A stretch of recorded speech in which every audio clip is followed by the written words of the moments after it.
Well,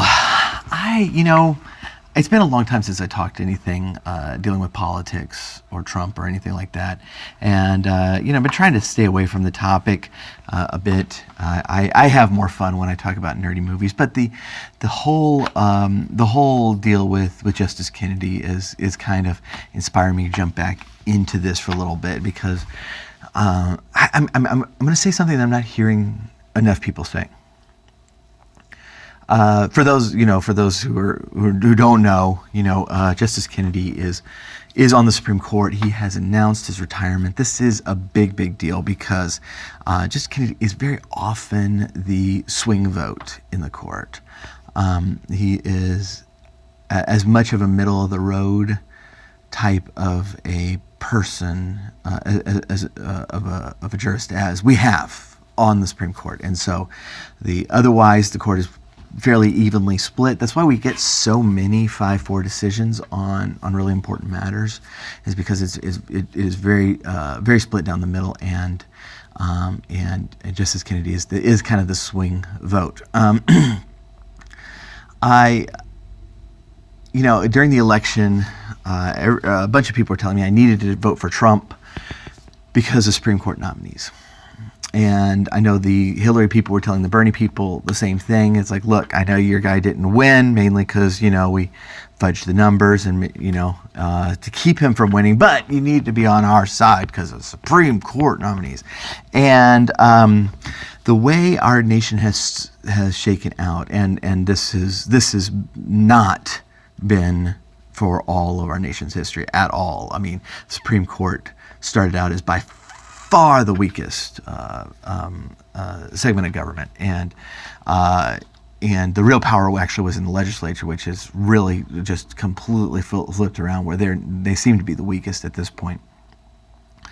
But the Supreme Court does not have constitutional power to strike down the nationwide the state's laws as unconstitutional, or to dictate law like in the Obergefell decision.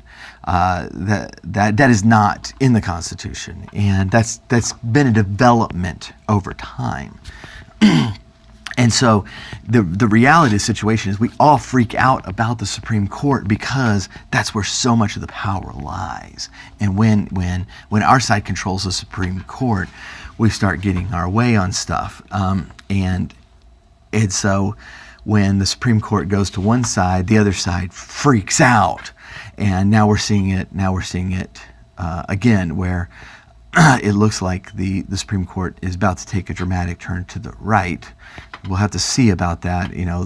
Justices have a really bad habit of actually ruling in very opposite ways of what we were expecting them to, but nonetheless, it's now expected that the Supreme Court is going to take a dramatic turn to the right, and so the left is really freaked out about that.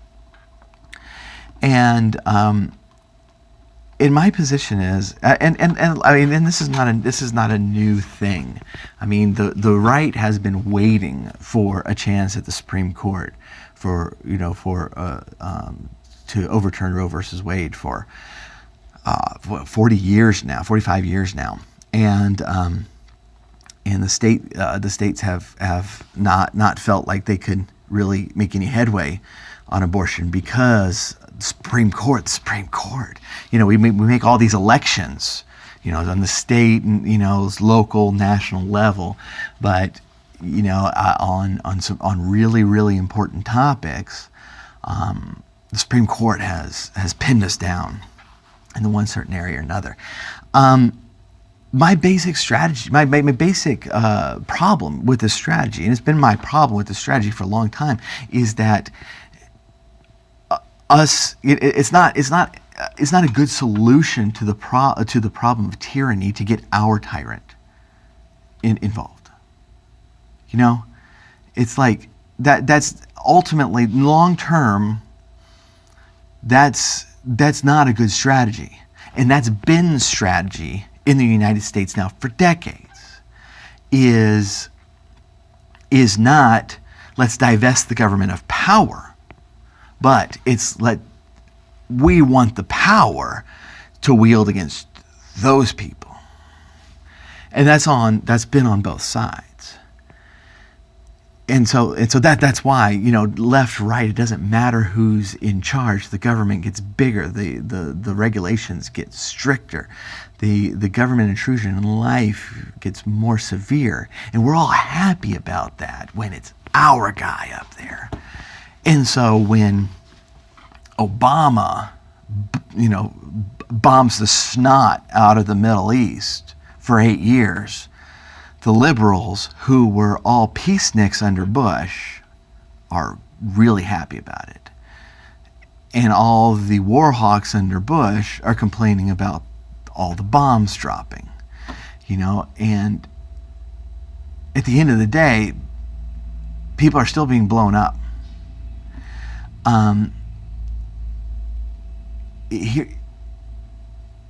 But here's the thing about it. Here's where we're not thinking long term. Whether the court swings one way or another right now, it's going to swing back the other way. And when you put that much power into a government official, into a government office, that power is there for the next person. And it's the same thing with the presidency. It's like all the conservatives wanted George W. Bush to have more power than ever, and then Obama won, and the conservatives were kind of freaking out because we just gave him a ton of power, but we didn't learn our lesson because the liberals gave Obama more power than even W had, and then they freak out because of Trump. And so, now we're in a situation where the left was perfectly happy for the court to have all the power in the world when it came to abortion and gay marriage. But then the court is changing. But the power's still there. And now they're recognizing that. They're seeing that. But they're not seeing the solution to the problem. The solution to the problem, what they're seeing as the solution to the problem is, we need to impeach Trump. We need to get him out of there. And we need to put one of our people in there so our people can have the power. And the right is like, no, our people have the power right now. We need to keep the power. And my solution is, let's take away the power. Let's take away the power. I mean, goodness, isn't that the clear solution for all of us? Isn't that the way forward for all of us? It's like, look, California liberals, if you're so worried about the way Texas votes in a presidential election, stand with us and take the power away from the president. It's not going to matter nearly as much. You're worried about corruption in Washington? Take away the power. Take away the power. Invest it in your local communities. Let's bring those decisions home so that, look, if you're bleeding heart liberals, in your community, and you want to, if you want to build a socialist utopia, that's fine. Go for it. Don't bring me along, please. But it's when we have pushed all of the power from the states and the local community to Washington. And now, all of a sudden, our team's not winning anymore. And that's a scary proposition. The answer to tyranny is not to exchange their tyrant with ours, because that's gonna flip flop all for the rest of our lives. The answer to tyranny is to stop tyranny. The answer to tyranny is freedom. And so, look, during the Obama years, people like me were preaching about this to the conservatives, but now it's time for me to start preaching to the left. Guys, come on our side.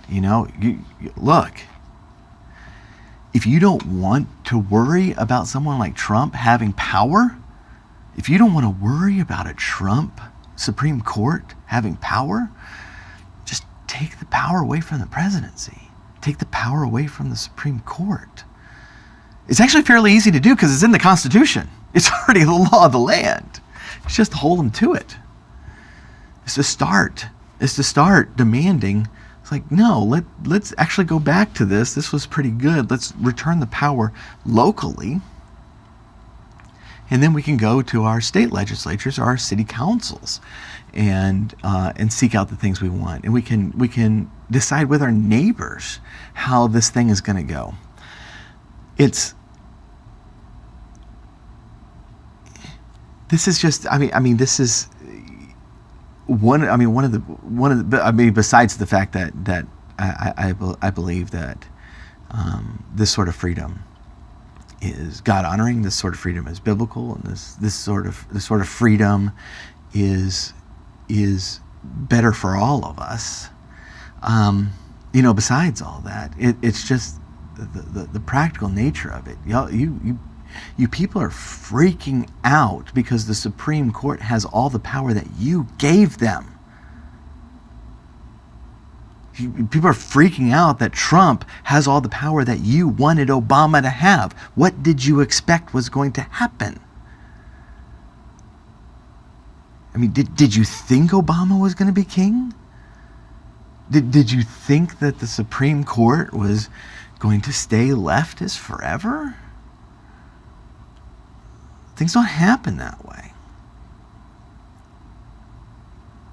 So from a very practical point of view, if you don't like the way this is going, there's a much better solution than just